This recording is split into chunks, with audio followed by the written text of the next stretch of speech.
দীর্ঘ প্রতীক্ষার পর চট্টগ্রামের সন্তান প্রধান উপদেষ্টা অধ্যাপক ডক্টর ইউনূসের হাত ধরে আলো দেখছে কর্ণফুলী নদীর উপর কালুরঘাটের রেলকাম সড়ক সেতু। বুধবার প্রধান উপদেষ্টা এই সেতুর ভিত্তিপ্রস্তর স্থাপন করায় উচ্ছ্বাসে মেতেছে দক্ষিণ চট্টগ্রামের মানুষ। বৃহস্পতিবার সকালে আনন্দ মিছিল করেন স্থানীয়রা। রেল কর্তৃপক্ষ বলছে 2030 সালে সেতুটি যানবাহন চলাচলের জন্য খুলে দেওয়া হবে।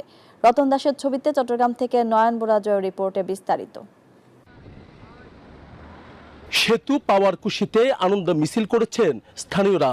দ্রুত সেতুটির বাস্তবায়ন চান তারা। অবশেষে প্রধান উপদেষ্টা ডক্টর ইউনূসের হাত ধরে সেই স্বপ্ন বাস্তব হতে চলেছে দক্ষিণ চট্টগ্রামের মানুষের। বুধবার চট্টগ্রামে গিয়ে কালুরঘাটে রেল কাম সড়ক সেতুর ভিত্তিপ্রস্তর উন্মোচন করেন প্রধান উপদেষ্টা।